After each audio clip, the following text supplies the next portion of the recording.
Hello and welcome to the latest in our series of EuRA briefings. It's my great pleasure to introduce you to our panel today, who will be looking at expat tenancies and the basic differences between how these things work in different places. Now, just to give you some context, we're doing this on the basis that Gordon Kerr, our strategic consultant for legal, has updated the legal guide and the GDPR guides. So if you haven't downloaded your copy, go to your website and do that. And in the preparation for the update to the legal guide, Gordon asked some questions about tenancies, and that's what's brought about this briefing session today. So I'm going to introduce you to our brilliant panel, who are Stuart McAlister, MD and founder of Relocation, Michele Bramstoft, MD and founder, I'm just going to use that title, MD and founder of Copenhagen Relocations, based obviously in Denmark, and to Susana, Bourne, owner and founder of Antares Relocation, based in Madrid, operating across Spain. So, Gordon, where would you like to start? Okay, thanks, Dom. Yeah, as you say, this arose out of updating the legal guide. And we have a chapter in the legal guide called Expat Tenancies. Now, the challenge with that chapter is that every country in Europe, I guess every country in the world, has its own individual law of tenancies. So you can't really talk in general terms, even in an EU context, about this is how expat tenancies should be handled. So instead, we set up that chapter really asking a basic question, which is, in your country, is it better to have a tenancy in the name of the corporate employer or in name of the assignee? Because I was aware that in some countries there may be tax factors that suggest it's better to do it one way rather than another. Sometimes it's just almost like common practice. It's like landlords prefer it always to be in name of the individual, or always prefer it to be in the name of the company. There can be legal issues where you get greater protection depending on whether it's the individual or a corporation. So that's really the basis of it. We've among our EuRA members, we've got this wealth of knowledge, not so much about necessarily what the strict technical law is, but what is the best way to do things in practice. And as we're all aware, there are many companies, many multinational companies who have a general policy. And they would love it if they could have just one form of tenancy agreement that operated everywhere in the world. That would be perfection for them. But next to that would be, well, at least if in every country we know it will always be in our name as a company. And so if you as a DSP are saying, well, actually in our country it makes more sense if you do it this way and you include these clauses, I think it's quite important to be sharing that information. So that's the background.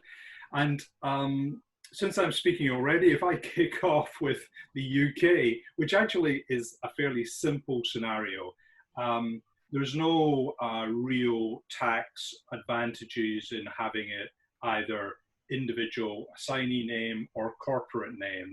That's not a factor.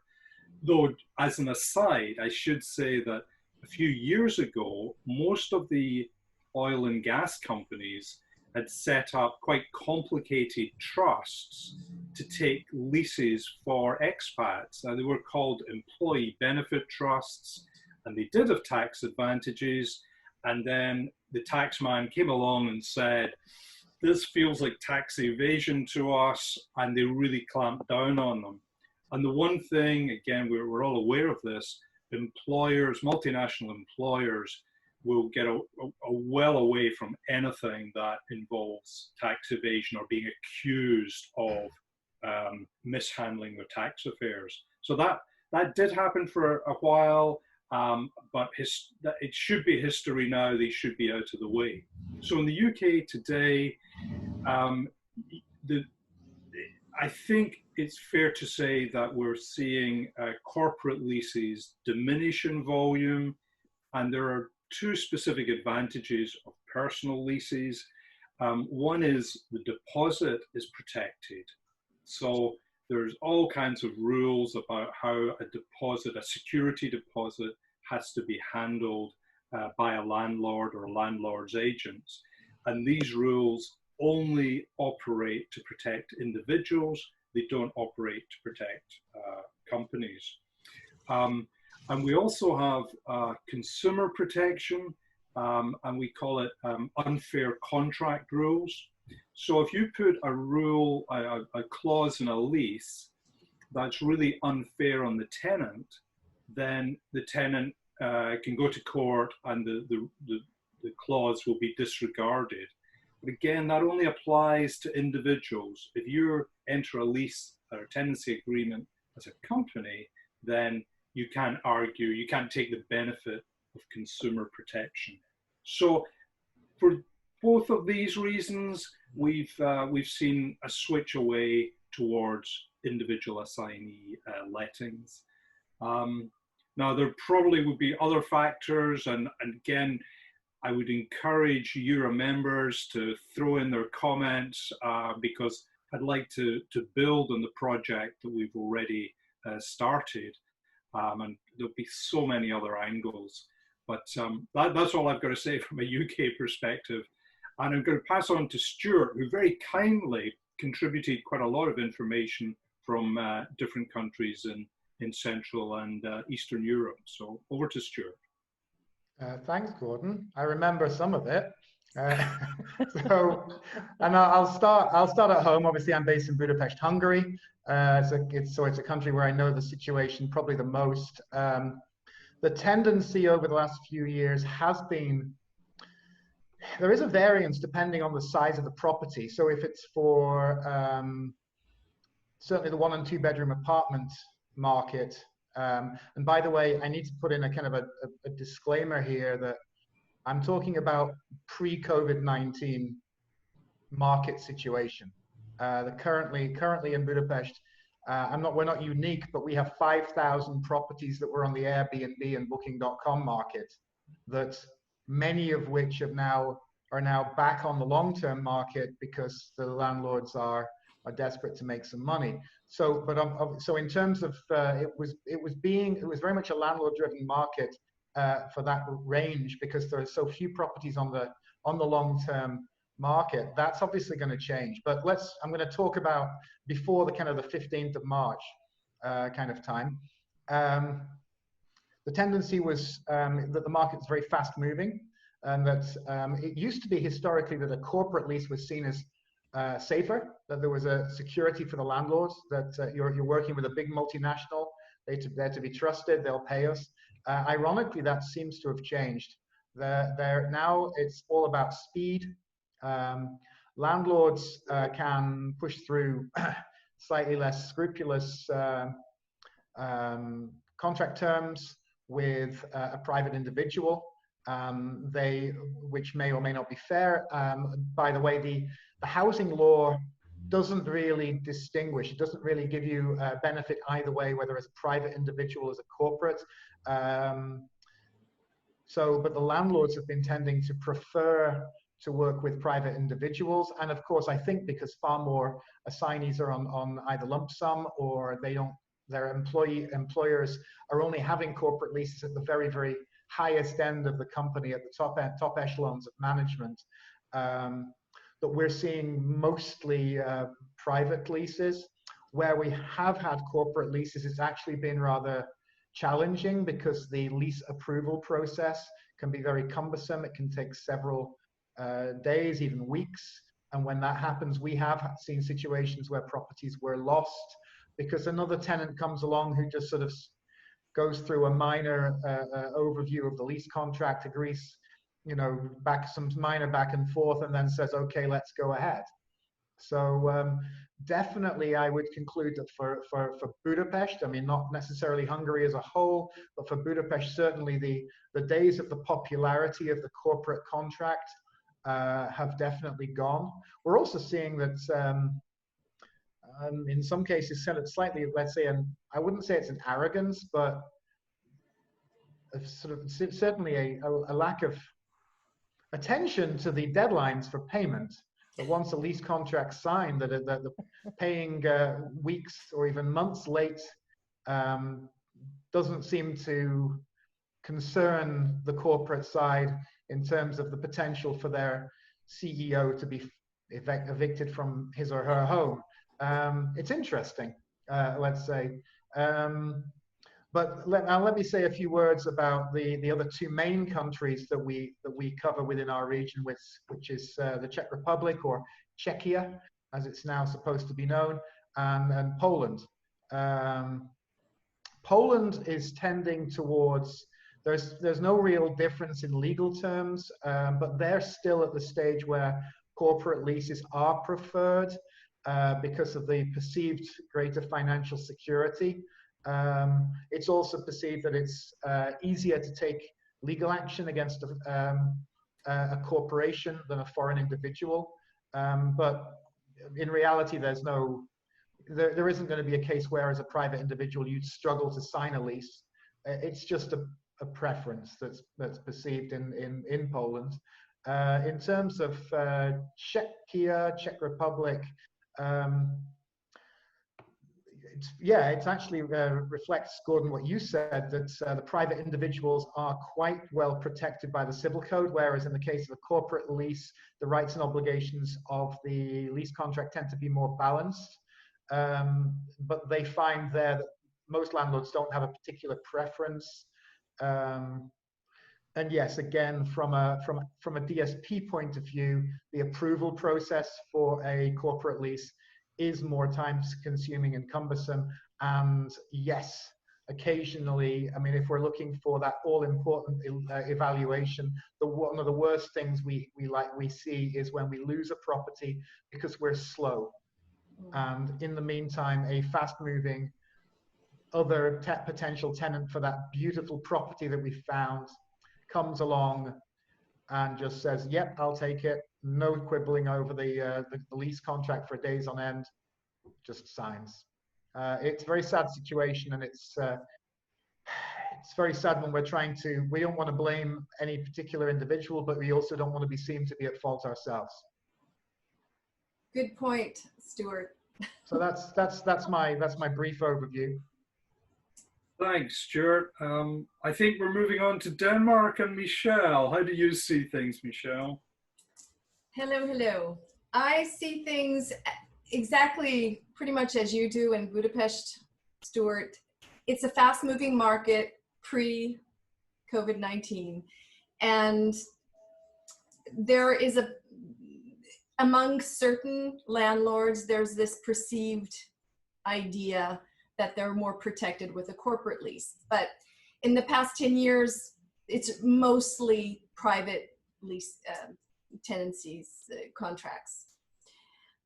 I was interested to hear that in England, or in UK rather, the deposits are protected. We would love to see that in Denmark.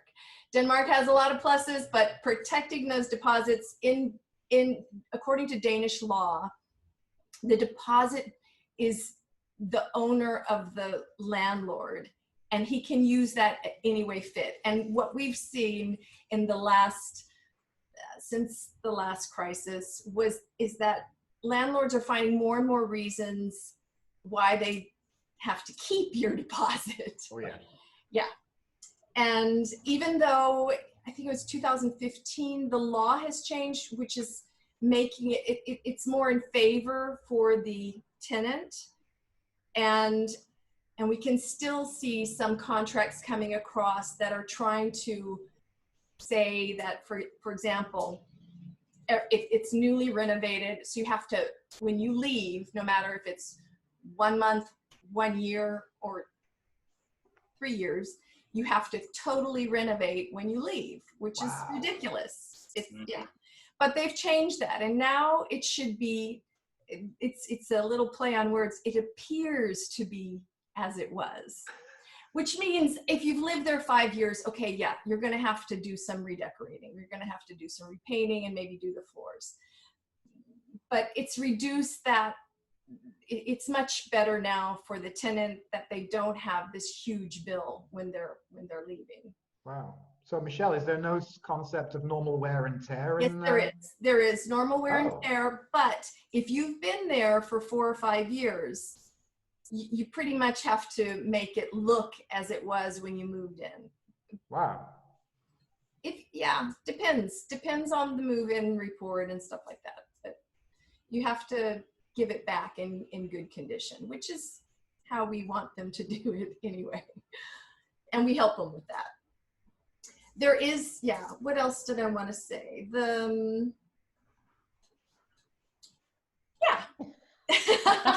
it. Can I just ask you a question? Because that's really interesting to me. I mean, for the longest time in the UK, obviously the whole topic of dilapidations has been huge. Yeah. But as Stuart, when you said normal wear and tear, Gordon, correct me if I'm wrong. I mean, things like flooring, decorating after a 5-year lease, normal wear and tear would be, well, it's going to dilapidate to that extent. So you wouldn't expect a full redo, right? That's absolutely correct. So you're allowed to take into account, I mean, even if you, let's say, destroyed a white carpet by spilling red wine on it, even then, you only have to compensate depending on the number of years of life that that carpet had left. You know, so there are all kinds of calculations around dilapidations, and yeah, any lease has to take account of the length of that lease and what fair wear and tear is. So the landlord's not entitled to get it back as it was at the beginning. It's as at the beginning, subject to fair wear and tear. Right. I think that's also, it depends on what the contract states. If it states that it's newly renovated in the beginning, or if it states as seen, there's where the normal wear and tear comes in. If it's newly renovated and there are a lot of things that need to be repaired, it's more than normal wear and tear. Like maybe we had one case some years ago where the dog had tinkled on the carpets, and he didn't mention that. And then when you took him up, you could see all the spots. So that was more than normal wear and tear, even though it wasn't very visible from the outset. Yeah. Thanks very much, Michele. Susana, what about Spain? Is it dead simple? Spain is always dead simple. Everything in Spain is dead simple.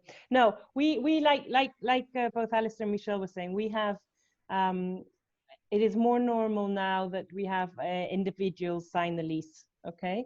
And there's many reasons for this, but basically it comes down to how the person has registered their property. So, and therefore how they're going to pay tax on it. It's quite complicated, because if it's, for example, a private person renting to, who's the owner is renting to a private individual, then it's tax exempt. If it's an owner, the owner is a company, if it's set up in the name of a company, then the individual, if he's a tenant, would be exempt. But if the owner is an individual and renting to a company, then there's 21% VAT. And it goes on. It just depends a little bit how it's all been set up. If it's a touristic apartment and it has been set up as that, then there'll be it would be a 10% VAT. So there's a lot to do with who signs the contract as how the company and the tenant have their legal situation. It also will depend on the fact that if it's a company that's signing the lease, they will need powers of attorney, the passport of the person signing, and it will have to explicitly say in the power of attorney that they have the power to sign rental leases. So it's somebody signing in the US for a US corporation that hasn't got a base here, then obviously the complications are big. Also filling out all these W-8 forms and all these things that are requested in other countries to be filled out, that becomes a bit of an issue for many companies and and some individuals. So sometimes, we have to stop there because they don't want to go ahead and do that kind of thing. So that's a little bit on who signs the lease. It just really depends on the setup of how each person is doing it. As Stuart says, sometimes with here we're lucky that in principle we have some statutes that formalize the leases, and therefore anything that you might put into contract whatever you want, but at the end of the day, it's going to, if it goes to court, it's going to be whatever is in this in these statutes. So the contracts tend to be very, very quite standard, although the owner often likes to put a whole load of things in it, which if it were to, people are not, you know, if I might not be prepared to sign it, but if it were to go to court, the owner might not win because it's not in line with what the statutes say. So that's one of the things with the leases. But as Stuart says, sometimes it can go backwards and forwards for silly things that you know really would not even go anywhere because it's not what is in these statutes. So but then when there's companies, of course, that has to pass through like 17 layers of legal departments, and so therefore it all gets a little bit more complicated, especially if the landlord has their legal department that also wants to put in their 5 cents. So in that respect, they tend to be okay, but they can, there's a few that get stuck on silly clauses. So that's part of it. Then when you were talking about dilapidations, again, here it's a very gray area. I am the landlord. I decide this is not wear and tear, and therefore I will deduct it from the deposit. And if you want to make any changes to that, you probably have to go through court. By the time you go and pick up court cases, court costs, and everything else, then it's probably you might as well just let them take it out of the deposit. We do have the landlords should, but don't often, put the deposits into the community of Madrid, for example. You have to leave the deposit there, and you can collect it after the lease. You have to prove that the lease is finalized, so that they cannot go and do what happens, like Michele, you were saying, where they just spend the money and then don't have that money to return to the tenants afterwards. So that's so we document everything and take photos, but at the end of the day, the reality is that if that were to go to court, again, it's up to the people taking the case whether they will accept those photographs and an initial document as proof or not. So so that's another, the deposit collection becomes a big issue here in Spain, because there's nothing, you know, for example, here minor repairs are to be carried out by the tenant, but it doesn't say anywhere what a minor repair is. So it's a bit of push and shove, and who wins as to whether we can consider it a minor repair or not. So that's another interesting thing at the time when you're leaving, you know, that's well documented how it was, and all this pro rata. The pro rata is the owners who decide the pro rata of the expense of that wine on that carpet, Gordon, that you were saying. Here it's probably buy me a new carpet. It's probably how it would work. So so that's on the deposits. What else can I add to that? Yeah, I don't think there's, I think a lot of the rest is sort of quite similar to what's already been said. Yeah, you know, I mean, a couple of interesting things occur to me, really from what everyone's been saying. Firstly, it sounds like the UK is probably more tenant friendly than most countries. And for example, the arguments over the deposit, if you're an individual, there's a free adjudication service. So that's really important, because this point about, yeah, in theory you've got legal rights, but who wants to spend a fortune on a lawyer going to court? So you know, that is quite important. And yeah, the deposit aspect of how it is protected. A landlord would be fined in the UK now if they didn't put it into what's called a deposit protection scheme, which is outside the landlord's control. Yeah, it sounds as if the UK has moved further in tenancy protection than most countries. But yeah, that was interesting. Dom, have you got any questions for us? I do. That is fascinating. You all brought up some really interesting things there, but both Stuart and Gordon, you both mentioned unfair contract terms. Can you just give me a basic example of like what the common ones tend to be that get picked up? Yeah, an unfair contract term. Well, a classic example now in the UK would be if the clause in the lease said, at the end of the tenancy, the tenant must make sure the property is in exactly the same condition as at the beginning of the tenancy. So the law then interferes and says that's unfair. The law adds the words subject to fair wear and tear over the period of the tenancy. So that would be one example. And one that from a few years ago was like a real classic, where landlords in London were adding a clause in that said, in the event that a mansion tax is introduced, the tenant shall be responsible for paying the mansion tax. And it was Labour Party policy at the time. If a house was worth more than £2 million, I think, then there would be this extra tax. And, you know, a lot of people signed these leases and didn't really read that clause. And fortunately for them, Labour did not get into power. So it never became law. But had it gone to court, if you're a private individual, the court would have said that's an unfair contract term. You can't sort of hide away something in small print that ends up with the tenant maybe having to pay thousands of pounds extra that way.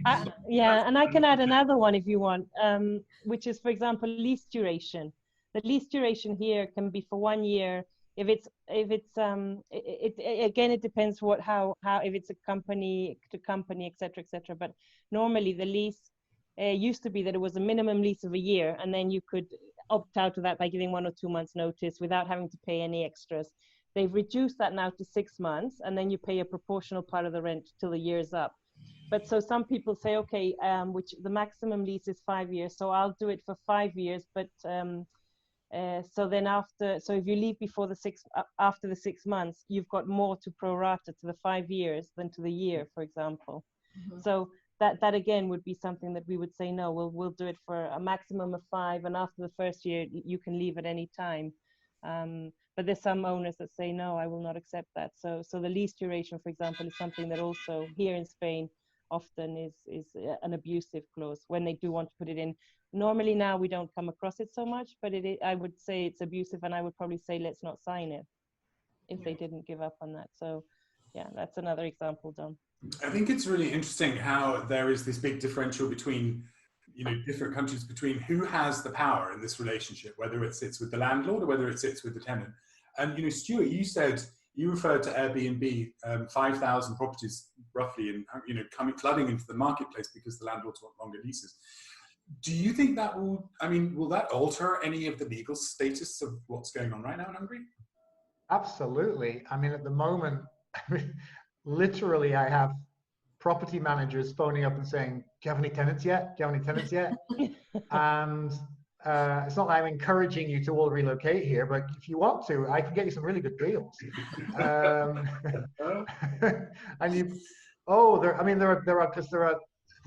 the thing is, there are as many, let's say wealthier property owners, and either whether corporate or private, who invested in a couple of extra properties for a bit of extra supplementary income. There are many people who've bought properties on mortgages as them, and that's their main source of income. Because this is, you know, Budapest is such a big tourist city, and now there are people who are in. There is a moratorium currently on interest payments on mortgages and payment holidays. But you still that money's still accumulating. You're still going to have to pay it off eventually. So it is going to change the dynamic of the sort of the studio 1-2 bedroom model. I mean, the classic situation we've had has been, you know, we have a housing code, we have a housing law, and that's uniform and universal. But of course, as more than one of us has mentioned already, it's all about, does the landlord feel the fear? Is it a valid threat to go to court? And in Hungary, you know, obviously there are court costs, but you can also say that if I win, and it's not expensive to engage a lawyer in Hungary. Don't come and work here, Gordon. It's too cheap. Oh. So then to engage a lawyer and have a lawyer, you know, it's going to maybe, you know, £50 to have a lawyer be a bit threatening and say, well, under this law, la la la la la, this is all unfair, and if we go to court, we're going to win, and we're going to make you pay costs. And that can be enough of an incentive to say, oh, okay, and then resolve difficulties. And that's our role to a degree. We act in a sort of slightly, just, you know, we hover below the lawyer level in terms of being police for lease contracts. Not obviously the ones that we set up. Obviously they should be fair and balanced, and again we get into the whole, you know, this is the challenge for us at the end of tenancies when we're trying to be fair and balanced whilst also representing the people who are paying us, and we try to position it in terms of, well, if you, I mean, obviously the landlord's holding the deposit, but if you take them to court to get the deposit because the damage you've done to this property you think is fair, you're going to lose. And that's where we try to maintain our impartiality, but still represent them, because you're saying, well, if you go to court and invest all the money and time in suing your landlord for that deposit, you're not going to get it back. And you're going to have the court fees. Yeah. If I could just add, I think it's very important for us to be fair. We have to be fair to our customer and also to the landlord. And as long as we're following the law, that's all we can do. I mean, we can't be cheating anybody, because. Yeah, I mean, I think, Michele, you've really encapsulated that there. That in a way, you're working as professionals on behalf of both of those stakeholders, because you need to, you know, maintain really good relationships with your landlords. You also need to make sure that your clients are protected. So, you know, it's a hard road to walk along, really. Yeah. Sorry, Dom. No, go ahead, please. I was just going to say that, I mean, this is not really relating to the tenancy, it's more relating to departure services, that now we even if we're not paid for it, technically we do a pre-inspection on most properties. There are some tenants where you can almost feel how fastidious they are, that you don't have to worry. But there are also a lot of tenants. We have a major corporation here which had a lot of assignees who were on their first time assignment, and I don't know, we just had a feeling that they weren't senior management, and we just felt that maybe it would be good to, so we instigated at the corporate level that they were actually teaching their tenants, their assignees, their responsibilities as users of the properties. These were corporate leases, by the way. And also then we instigated pre-inspections at least a month, if not longer, before the actual departure, wherever possible, because in so many cases, things needed to be fixed. They've been living like students, I'm guessing. A little bit. And the thing is, what we were trying to express was that, I don't know if it's unique to Hungary, probably not, that a lot of landlords, it may be a property that the landlord grew up in. It may be that was the family home. And if you've disrespected it, for want of a more polite phrase, suddenly the goodwill is lost. So, you know, as Michele said, trying to set that balance and it's relationship management. Some landlords will see the future relationship maybe with the corporate that they want. They'll accept a bit of pain for the long-term relationship there. But also some others may just not. And also this particular engagement was not in Budapest. It was in a smaller location, and landlords talk to each other. Mm-hmm. And we had to express that, hey, as a corporate, you're going to start to get a reputation, and this will start to impact both the price of the properties and also the likelihood that landlords will rent to you. Mm-hmm. Absolutely, yeah. Good point. That has been fascinating. Thank you so much. I'm going to draw this to a close. I'd love to come back and revisit this again in terms of specifics like dilapidations. I mean, that's a day-long seminar in itself. Yeah. And what fun it would be. Susana, Stuart, Michele, and Gordon, thank you so much for your insights.